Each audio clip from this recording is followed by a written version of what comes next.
현대인의 생각과 행동을 지배하는 커다란 흐름이 두 가지가 있습니다. 하나는 행동주의라고 하는 것인데, 여기 속한 사람들은 행동하지 않으면 불안해합니다.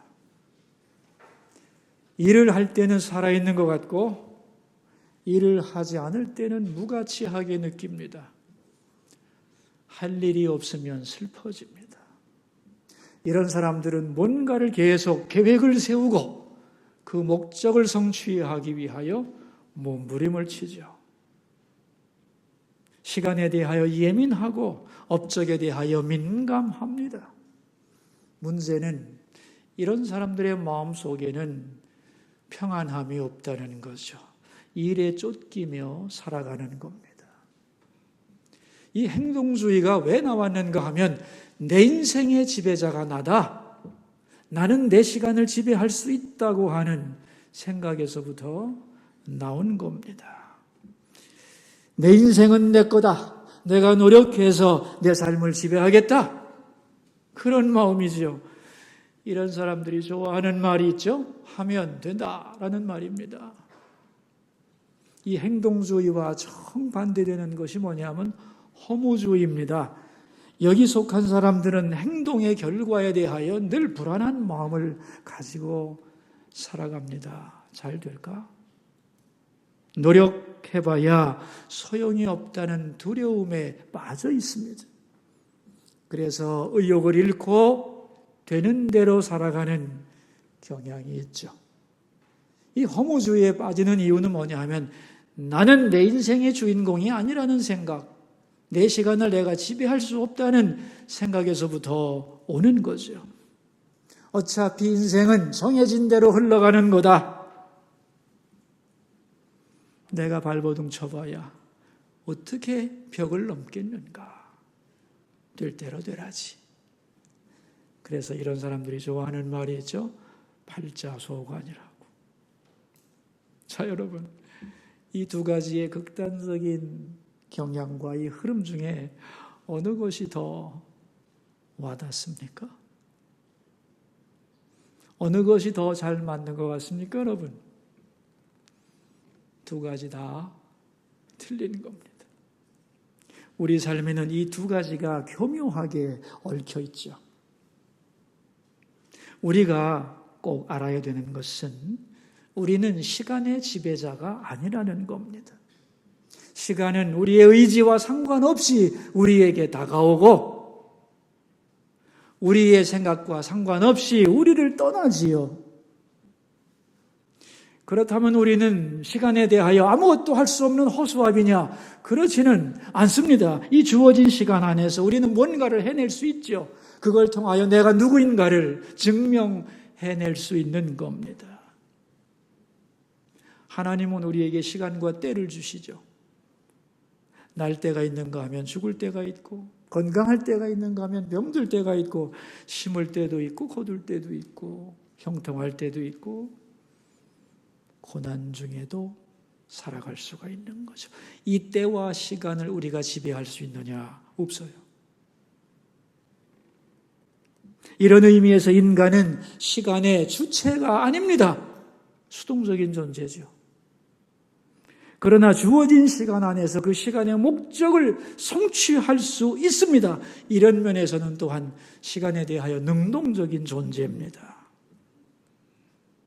그러므로 우리는 시간의 주인이라고 착각하지도 말고 시간 앞에 무기력한 마음을 가져도 안 되는 거죠. 어떤 시간이든지 그 시간 속에는 하나님의 뜻이 들어 있는 겁니다. 우리가 통제할 수 없는 더 높은 뜻에 의하여 주어진 이 시간을 잘 수용하고 선물로 받아서 그 속에서 하나님의 뜻을 이루려고 최선을 다해야 하는 거죠. 그럴 때 우리는 미래를 두려워하지 않을 수 있고 원망과 불평 없이 미래를 향해 전진하면서 이 시간을 통하여 인생을 작품으로 만들어갈 수 있는 겁니다. 여러분, 우리는 지난 시간에 생각이 너무 다르다라고 하는 욥기 말씀을 생각했습니다. 욥은 친구들과 논쟁을 벌이죠. 크게 3번의 논쟁을 벌이는데 첫 번째 논쟁 1라운드의 주제가 뭐냐 하면은 친구들이 이런 말을 했습니다. 욥아, 네가 고난받는 걸 보니까 네가 죄를 지었는가 본데 빨리 회개하고 돌아오면 하나님이 회복시켜 줄 거다. 그러니 돌아오라. 그러자 욥은 말합니다. 나는 죄 때문에 고난받는 거 아니야. 그럼 의인이란 말이냐 네가? 아니, 나는 의인은 아니지만 내 죄 때문에 고난받는다고는 생각하지 않는다. 이게 1라운드의 주제입니다. 그 다음에 2라운드의 주제는 뭐냐 하면은 죄의 결과는 고통이다. 그런데 하나님의 심판은 정확하거든. 너의 고난의 극심함은 네 죄의 크기를 드러내는 거다. 그런데 너는 그러한 고난 속에서도 회개하고 돌아오지 않으니 정말로 악한 사람이다. 그러자 욥은 대답합니다. 세상에는 형통한 죄인도 많거든. 그러므로 고난 중에 있다고 나를 무조건 죄인이라고 몰아붙이지 마라. 그러나 친구들은 이 말을 받아들이지 않습니다. 죄인이 회개하지 않으면 소망이 없다고 매도합니다. 그러자 욥은 반박하죠. 나의 구속자는 살아계신다. 나를 알고 나를 건져줄 분은 살아계시고 그분은 언젠가 분명히 이 고난의 의미를 밝히 보여줄 거라고. 그리고 나는 다른 악인과 다르다고. 다른 악인들은 고난이 오면 하나님을 원망하고 하나님으로부터 멀어지고 낙심하는데 나는 그렇지 않다고. 이 고난도 하나님의 사랑 속에 있다는 것을 나는 이해하고 있으며 더 나아가서 고난 속에서 하나님께 더 가까이 가고 있다고. 그러니 나를 다른 악인들처럼 매도하지 말라고 항변을 합니다. 오늘 욥기 22장부터는 제 3라운드가 시작이 됩니다. 첫 번째 친구 엘리바스가 이렇게 공격을 합니다. 욥기 22장 2절과 3절입니다. 같이 읽어볼까요? 사람이 어찌 하나님께 유익하게 하겠느냐? 지혜로운 자도 자기에게 유익할 따름이니라. 네가 의로운들 전능자에게 무슨 기쁨이 있겠으며 네 행위가 온전한들 그에게 무슨 이익이 되겠느냐? 너 같은 존재가 하나님께 무슨 유익이 되겠는가? 너 하나님 앞에 있으나마 나야 쓸모없는 존재야. 그런 얘기죠. 왜 이런 말을 하느냐 하면은 욥은 자기가 죄가 없다고 그랬잖아요. 하나님이 나의 구속자라고 그랬잖아요. 나는 다른 악인들과는 다르다고 그랬잖아요. 그래봐야 하나님은 너에게 관심 없다는 거예요. 왜 이런 말을 하냐면 욥은 지금 하나님과 욥과의 관계에 대해서는 관심이 없어요. 그는 지금 눈에 보이는 고난만을 바라보고 있습니다. 고난이 있는데 하나님이 너를 사랑할 리가 없지. 왜? 하나님이 너를 사랑한다면 건강을 주고 물질을 주고 형통함을 주고 네가 원하는 걸 해줘야지. 네가 고난당하고 있는데 뭐가 하나님의 사랑을 받고 관심을 받고 있는 거겠느냐? 고난을 받는다는 것은 하나님의 버림을 받았다는 것이고 너가 아무 쓸모없다는 것을 의미하는 것이다. 그렇게 지금 얘기를 하고 있는 거죠. 그러니까 이 엘리바스의 이 논리가 굉장히 무서운 논리인데 이 내용을 잘 이해하셔야 돼요. 엘리바스는 이렇게 말하고 있는 겁니다. 고난을 받는다는 것은 하나님께 버림받았다는 뜻이다. 또한 하나님은 멀리 계시거든 고난 중에 너의 음성에 귀를 기울이지 않는다. 또한 네가 하나님께 무슨 유익이 되겠는가? 너는 하나님께 유익이 없다. 쓸모없는 존재라는 거예요. 자, 여러분. 이 엘리바스의 말이 맞아요, 틀려요? 예? 틀린 거죠. 하나님을 아주 많이 오해한 겁니다. 여러분, 고난이 하나님께 버림받은 증거인가요? 너는 쓸모없어. 꺼져버려. 그래서 고난을 주는 건가? 아닙니다. 칼바르트는 이런 말을 했습니다. 하나님의 사랑은 진노 중에 구체화된다. 비록 고난과 진노 같은 것이 있을지라도 그것은 어떤 경우에도 너를 버리지 않고 고쳐서 사용하겠다고 하는 하나님의 사랑의 구체적인 표현이라는 거예요. 고난은 버림받았다는 의미가 아닙니다. 절대로 너를 버릴 수 없다는 의미라는 거예요. 또한 하나님은 멀리 계시는 분이다. 그러므로 너의 부르짖음에 신음에 귀 기울이지 않는다. 여러분, 이 말도 틀린 거죠. 하나님을 높이다 보니까 인간이 무가치하게 되어버렸어요. 물론 하나님은 높이 계시고 멀리 계시고 위대한 분이지만은 우리와 가까이 함께 계시는 분이죠. 우리 삶에 개입하시고 우리의 음성을 들으시고 우리의 눈물을 닦아주시고 우리와 함께하는 분이다 하는 것을 우리는 기억해야 합니다. 또한 하나님께 우리는 무익한 존재인가요? 여러분, 우리는 하나님 앞에 쓸모가 있나요? 없나요?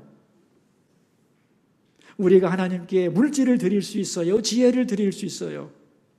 드릴 거 없습니다. 별로 없어요. 유익의 관점에서 보자면 우리 인간의 존재 가치는 별로 없어요, 사실은. 그런데 여러분, 이걸 생각하셔야 돼요. 자식은 부모에게 무슨 유익을 주나 하는 거예요. 유익의 문제를 놓고 생각합시다. 자식이 공부하면 내가 유식해지나? 자식이 돈 벌면 내가 부자 됩니까? 아닙니다, 여러분. 유익의 관점에서 보자면 별로 유익할 거 없습니다.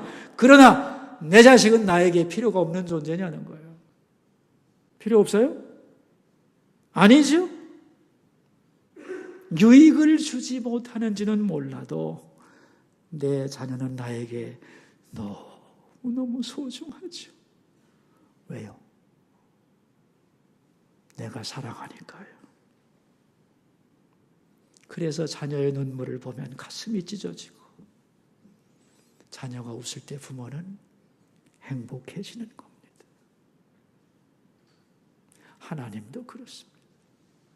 시편 8편 4절에 보면 이런 말씀이 나와요. 사람이 무엇이기에 주께서 그를 생각하시며 인자가 무엇이기에 주께서 그를 돌보시나이까. 사람이 무엇이기에 유익성의 문제입니다. 사람이 하나님께 뭘 유익을 드리겠어요? 그러나 주님은 그를 생각하시고 그를 돌보신다는 거예요. 왜? 사랑하기 때문에. 너무나 소중하기 때문에. 그런데 엘리바스는 하나님을 철저히 오해하고 고난받는 욥을 하나님께 버림받은 쓸모없는 존재로 얘기하고 있는 거죠. 여러분, 이건 하나님을 매우 크게 오해한 것입니다. 하나님은 우리를 버리지 않으시고요. 우리에게서 멀리 떨어져 계시지 않고요. 우리를 사랑하고 소중히 여기는 분입니다. 아멘. 이제 엘리바스는 욥의 죄를 확인할 수가 없게 되자 욥의 죄를 만들어내기 시작합니다. 이게 3라운드의 중요한 특징인데요. 예를 들면 나 이런 죄 짓지 않았어. 그러니까 공격할 말이 없으니까 넘겨짚어서 그렇다면 상황이 이러니까 너는 이런 죄를 진 거라고 보지 않은 죄를 만들어내는 거예요. 그 예가 22장 7절에서 9절인데 같이 한번 읽겠습니다. 목마른 자에게 물을 마시게 하지 아니하며 줄인 자에게 음식을 주지 아니하였구나. 권세 있는 자는 토지를 얻고 존귀한 자는 거기에서 사는구나. 너는 과부를 빈손으로 돌려보내며 고아의 팔을 꺾는구나. 목마른 자에게 너 물을 마시지 않게 했구만. 왜? 네가 지금 목마른 걸 보니까 목마른 자에게 물을 안 줬나 본데 뭐. 그런 얘기죠. 줄인 자에게 음식을 주지 않았구나. 너 지금 줄이고 있는 걸 보니 줄인 자에게 음식 주지 않은 것이 분명하다는 거예요. 너는 과부를 빈손으로 돌려보냈어. 왜? 네가 지금 호렙이 됐거든. 고아의 팔을 꺾어서. 그래서 너 외로운 거야. 구체적인 죄가 있는 게 아닙니다. 상황을 보고 넘겨짚고 있는 거예요. 참 이게 잔인한 고발인데요. 욥은 여기에 대하여 이제는 반박하고도 싶지 않아요. 왜? 말해봐야 소용이 없기 때문에. 그래서 탄식을 합니다. 그게 23장 3절에 나오는데 같이 한번 읽어봅시다. 내가 어찌하면 하나님을 발견하고 그의 처소에 나아가랴. 너무너무 답답하다는 거예요. 하나님께 내 마음을 털어놓고 싶은데, 호소하고 싶은데. 그래서 하나님을 만나야 되겠는데 말이죠. 그럼 하나님이 나를 위로해 주실 텐데 만날 수가 없다는 겁니다. 그게 8절과 9절 얘기죠. 그런데 내가 앞으로 가도 그가 아니 계시고 뒤로 가도 보이지 아니하며 9절 그가 왼쪽에서 일하시나 내가 만날 수 없고 그가 오른쪽으로 돌이키시나 배울 수가 없구나. 하나님을 찾아봐도 하나님은 안 보여. 여기서 욥은 인간의 한계점에 다다르게 됩니다. 내 논리로 내가 당한 사건을 다 해석할 수가 없어. 그리고 친구들에게 설명해도 알아듣지 못해. 그리고 그들의 공격도 수용되지 않아. 너와 나의 완전한 단절이요. 인간의 한계점에 봉착합니다. 더 이상은 내 이성적으로 논리로 아무리 생각해도 한 걸음도 앞으로 나갈 수가 없습니다. 그야말로 인간의 한계점에 다다른 거죠. 아무리 봐도 길이 없는 거예요. 여러분, 이럴 때 많은 사람들은 낙심하고 쓰러집니다. 그런데 욥은 여기서 위대한 신앙의 점프를 합니다. 여러분, 이것이 신앙입니다. 그 내용이 10절 말씀인데 같이 한번 읽어봅시다. 그러나 내가 가는 길을 그가 아시나니 그가 나를 단련하신 후에는 내가 순금같이 되어 나오리라. 나는 이제 더 이상 무엇을 알 수도 없고 깨달을 수도 없다. 그러나 나는 이제 이 한계점에서 고백한다는 거예요. 이 10절 말씀이 세 부분으로 이루어져 있어요. 내가 가는 길을 그가 아시나니. 첫 번째 부분이에요. 자, 여러분, 내가 가는 길을 그가 아시나니. 이 말은 무슨 소리예요? 나는 모른다는 거예요. 뭘 몰라요? 나의 가는 길을, 내 미래를, 내가 지금 당한 고난의 의미를, 내 미래가 어떻게 전개될지 나는 모른다는 거예요. 여러분, 이게 인간의 현주소입니다. 아무리 예측해도 내 미래 아는 사람이 있으면 손 들어보라고 해. 없는 거예요.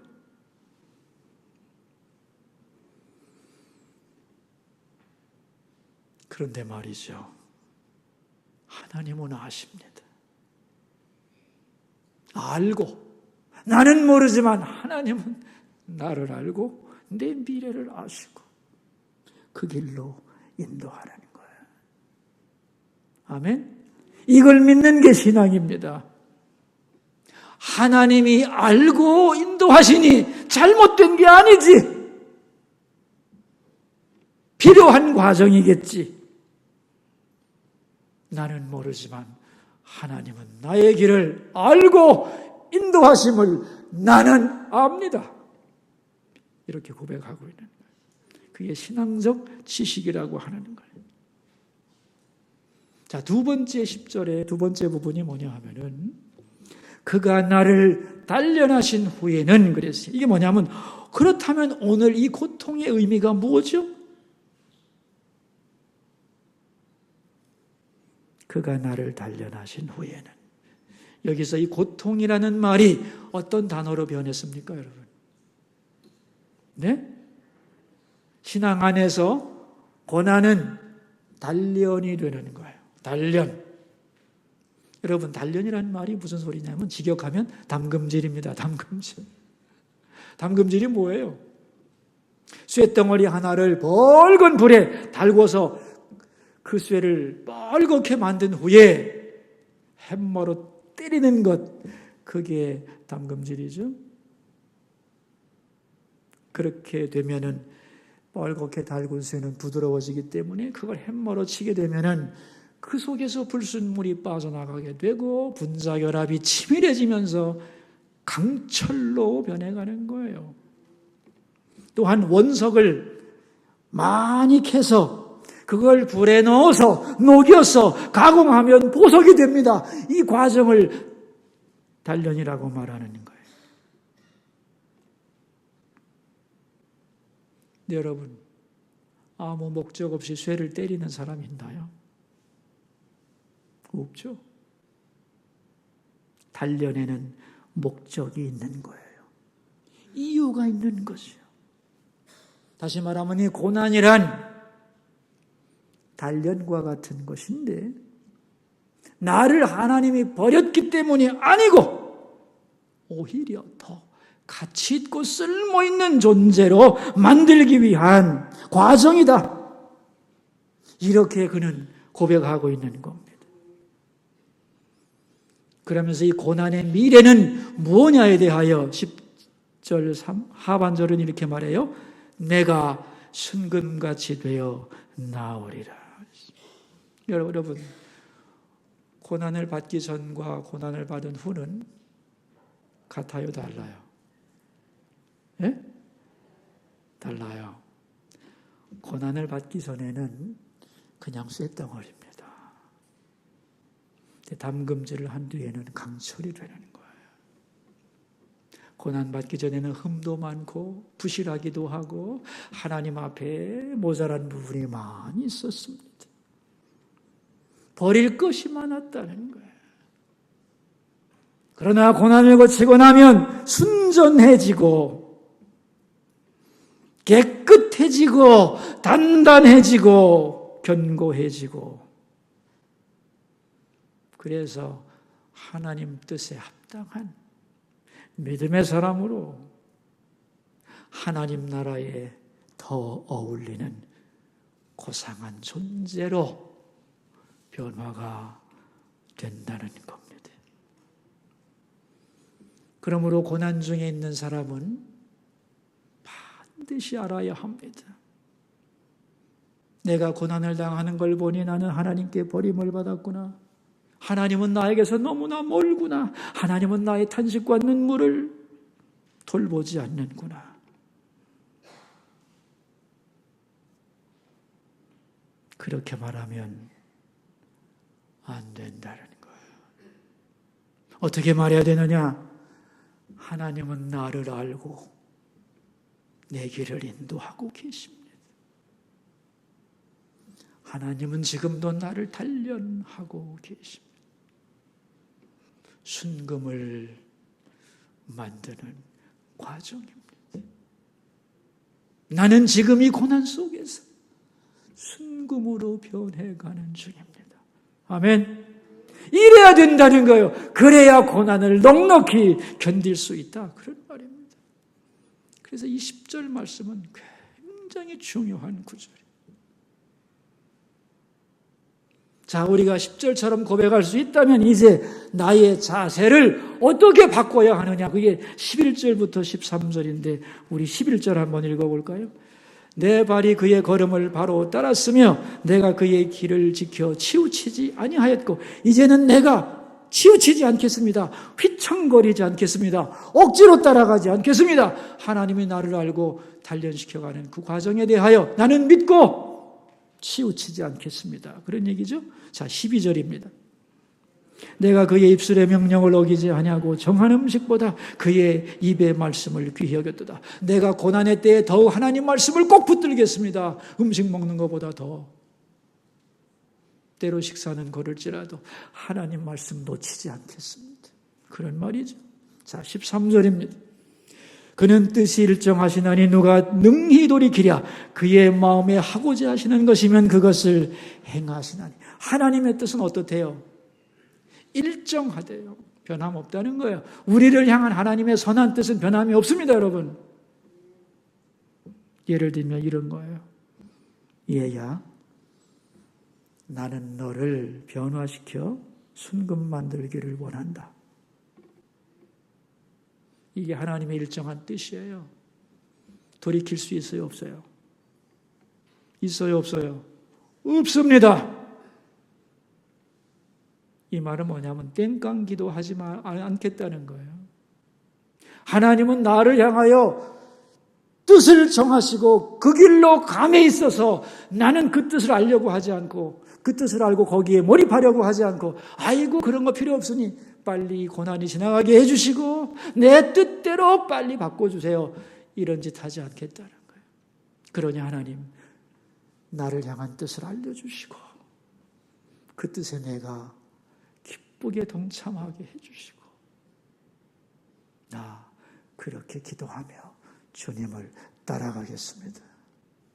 그런 말씀입니다. 우리 14절을 한번 읽어봅시다. 그런즉 내게 작정하신 것을 이루실 것이라 이런 일이 그에게 많이 있느니라. 여러분, 하나님은 말이죠. 이 세상과 인류 역사에 대하여 높고 귀한 뜻을 가지고 계실까요? 가지고 계시지 않을까요? 네? 가지고 계시지요. 그럼 나 개인을 향하여서도 계획하신 바가 있으실까요? 나같이 초라한 한 인생을 향하여 하나님은 계획을 가지고 있다 없다?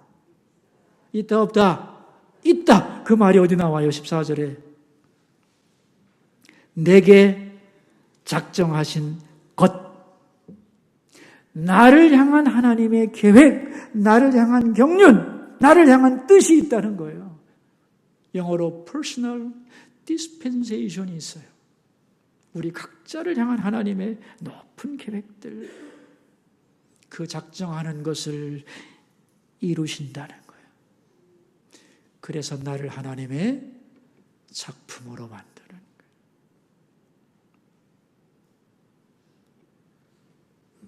이게 고난이라는 겁니다.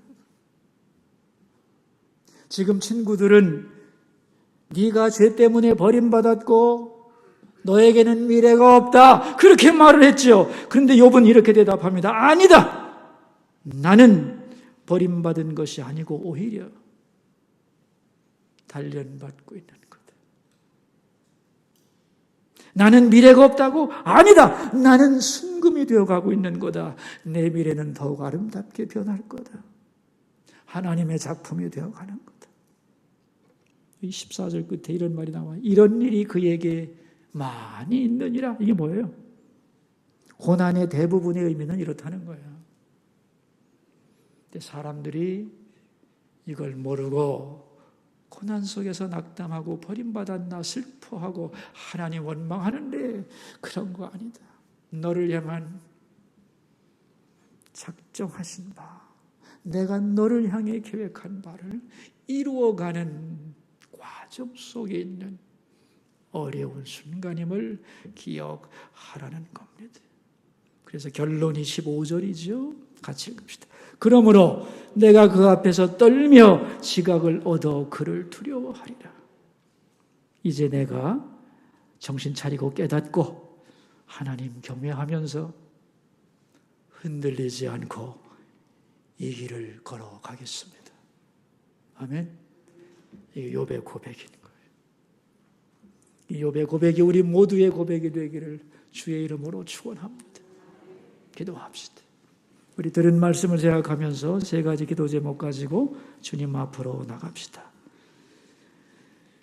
욥은 고난 중에 이렇게 고백했습니다. 그러나 내가 가는 길을 그가 하시나니 그가 나를 단련하신 후에는 내가 순금같이 되어 나오리라. 하나님, 이 고백이 우리 모두의 고백이 되게 하소서. 기도하겠습니다. 하나님 아버지, 욥의 친구들은 고난받는 욥을 보면서 너는 버림받았어. 너는 쓸모없는 존재야. 너에게는 미래가 없어. 그렇게 말했지만 욥은 아니라고. 나는 몰라도 하나님은 나의 미래를 아시고 그 길을 인도하고 계신다고. 이 고난은 나를 버리는 것이 아니라 단련하는 거라고. 나에게 미래가 없는 게 아니고 정금 같은, 순금 같은 주님의 작품으로 서게 되는 그 미래가 나에게 있다고 그는 고백을 했습니다. 하나님, 우리 모두가 고난 중에서 이런 위대한 고백을 할 수 있도록 축복하여 주옵소서. 두 번째 기도 제목입니다. 이렇게 욥은 고백한 후에 나는 이제 주님의 길을 따라갈 것이고 말씀을 사모할 것이고 잘못된 기도 드리지 않겠습니다. 하나님 경외하며 그 길을 바로 걷겠습니다. 결심하였습니다. 우리도 이런 고백과 함께 이러한 현실적 지침을 가지고 고난의 길을 걸어가며 승리하게 하옵소서. 기도하겠습니다. 하나님 아버지, 욥은 고백 후에 이렇게 자기의 결심을 말했습니다. 내가 그의 길을 지켜 치우치지 않겠습니다. 하나님 말씀을 무엇보다도 귀히 여기고 굳게 붙잡겠습니다.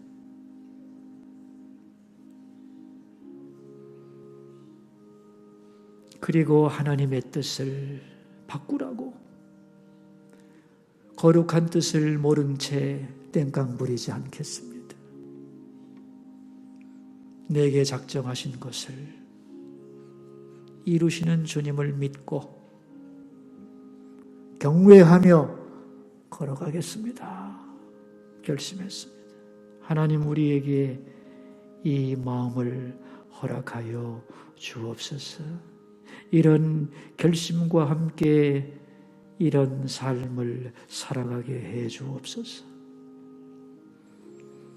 세 번째 기도 제목입니다. 한국교회와 우리나라를 위해 기도하겠습니다. 예배에 부흥이 있도록 기도해 주시고 우리나라가 투명하고 정직한 나라가 되도록 우리 함께 기도하겠습니다.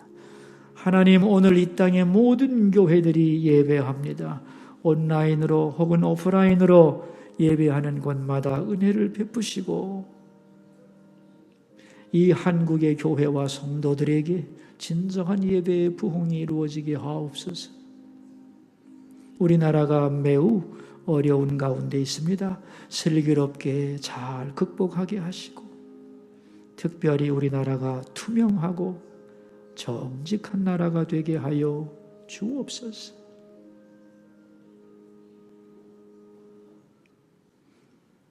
살아계신 하나님 아버지, 엘리바스는 고난이 하나님께 버림받은 증거라고 했습니다. 그러나 욥은 아니라고.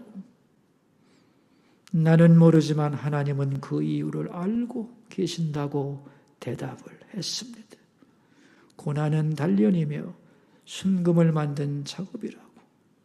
그러므로 나는 내 미래에 대한 소망을 꺾지 않고 하나님이 내게 작정하신 것, 나를 향한 경륜을 이루실 것을 믿고 똑바로 걸어가겠다고 그는 결심하고 선포했습니다. 하나님, 우리가 오늘 현실 속에 그 고백을 하며 살아갈 수 있도록 은혜 내려 주옵소서. 존귀하신 예수님 이름으로 기도하옵나이다.